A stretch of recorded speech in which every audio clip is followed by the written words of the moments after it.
The federal ఆంధ్రప్రదేశ్కి స్వాగతం.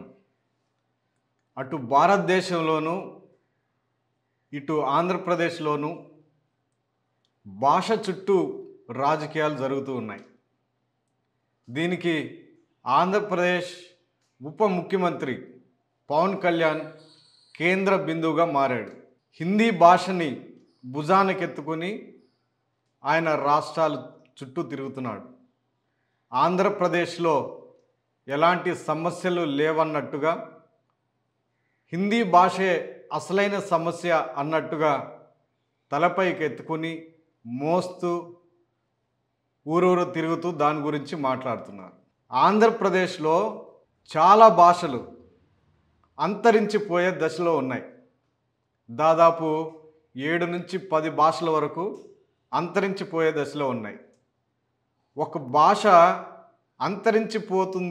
అంతరించిపోయే దశకి చేరుకుంది అంటే దాన్ని పరిరక్షించడంలో ఆ రాష్ట్ర ప్రభుత్వాలు కానీ అధికారులు కానీ వైఫల్యం చెందినట్టుగా మనం చెప్పుకోవచ్చు.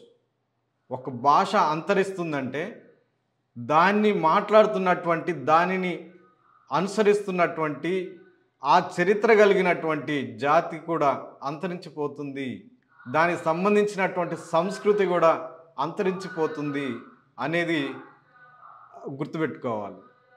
ఇదిలా ఉంటే హిందీ భాషే అసలైన సమస్యగా భుజానికి ఎత్తుకొని తిరుగుతున్న పవన్ కళ్యాణ్కి ఆంధ్రప్రదేశ్లో అంతరించిపోతున్న భాషలు కానీ వాటి సమస్యలు కానీ వాటిని పరిరక్షించాలి అన్న బాధ్యత కానీ ఎక్కడ ఏ సందర్భంలో కూడా పట్టించుకోవడం లేదు, అసలు కనబడడం లేదు కూడా. అంశాన్ని కాసేపు పక్కన పెడితే, పవన్ కళ్యాణ్ సినిమా హీరో అయ్యింది, లేకపోతే వాళ్ళ బ్రదర్ మెగాస్టార్ చిరంజీవి మెగాస్టార్ అయింది, కానీ వాళ్ళ ఫ్యామిలీ ఆ మాత్రం పేరు ప్రఖ్యాతులు సంపాదించుకున్నది తెలుగు భాషలోనే, హిందీ భాషలో కాదు.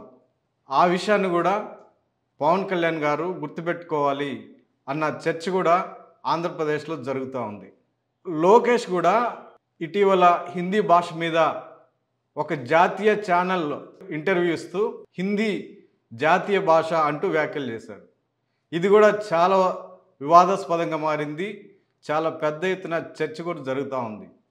ఏమాత్రం పరిజ్ఞానం లేకుండా బాధ్యతాయుతమైన స్థానంలో ఉండి అలా ఎలా మాట్లాడతారు అన్న ఒక చర్చ కూడా రాష్ట్ర వ్యాప్తంగా జరుగుతూ ఉంది. అంతకుముందు స్వయంగా ముఖ్యమంత్రి నారా చంద్రబాబు కూడా హిందీ భాష గురించి పరోక్షంగా ప్రత్యక్షంగా ఆయన అసెంబ్లీలో కూడా మాట్లాడారు, ప్రస్తావించారు. ఈ విషయాలు కాస్త పక్కన పెడితే, హిందీ భాషని భుజంపై ఎత్తుకొని తలపై మోస్తూ తిరుగుతున్నటువంటి పవన్ కళ్యాణ్కి ఆంధ్రప్రదేశ్లో అంతరించిపోతున్న భాషలతో పాటు చాలా సమస్యలు ఉన్నాయి. మాల్న్యూట్రిషన్ అనేది పెద్ద సమస్యగా ఉంది. ఇప్పటి వరకు తాగునీటి సమస్య కూడా చాలా పెద్ద ఎత్తున ఉంది. ఫ్లోరిన్తో బాధపడుతూ చాలామంది హాస్పిటల్ పాలవుతున్నారు. అంటే తాగునీటి సమస్య కూడా పరిష్కరించలేని పరిస్థితుల్లో ఇప్పుడు ఆంధ్రప్రదేశ్ ప్రభుత్వం కూడా ఉంది. అందులో పవన్ కళ్యాణ్ గారు కూడా ఒక భాగస్వామి. ఇట్లా చెప్పుకుంటూ పోతే చాలా పెద్ద సమస్యలు ఉన్నాయి. ఆంధ్రప్రదేశ్కి రావాల్సినటువంటి విభజన చట్ట హామీలు ఏ ఒక్కటి కూడా నెరవేర్చుకోలేదు. ప్రత్యేక హోదానైతేనేమి, పోలవరం ప్రాజెక్ట్ అయితేనేమి, లేకపోతే వెనుకబడిన జిల్లాల అభివృద్ధికి సంబంధించిన ఆర్థిక ప్యాకేజ్ కానీ, ఇలాంటి చాలా పెద్ద సమస్యలు ఉన్నాయి.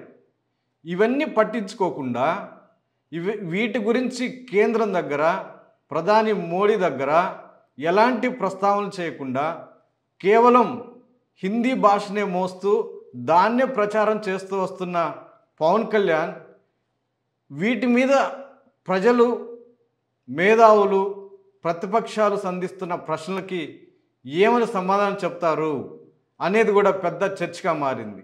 ఆంధ్రప్రదేశ్లో అంతరించిపోతున్న భాషలు ఏమేమి ఉన్నాయంటే కొండరెడ్డి, కులామి, కోయ, సుగాలి, బంజారా, చెంచు వంటి భాషలు చివరి దశకు వచ్చాయి.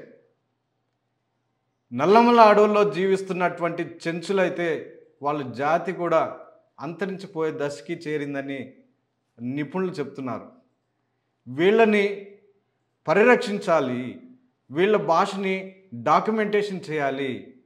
అలా చేస్తే వాళ్ళ భాష, వాళ్ళ సంస్కృతి అనేది నిలబడుతుంది, భవిష్యత్తు తరాలకు అది సంక్రమిస్తుంది, దానివల్ల వాళ్ళకి జ్ఞానం పెరుగుతుంది అని నిపుణులు చెప్తున్నారు. కానీ పవన్ కళ్యాణ్ కానీ ఆంధ్రప్రదేశ్ ప్రభుత్వం కానీ దీన్ని పట్టించుకునే పరిస్థితుల్లో లేదనే విమర్శలు కూడా పెద్ద ఎత్తున వినిపిస్తున్నాయి.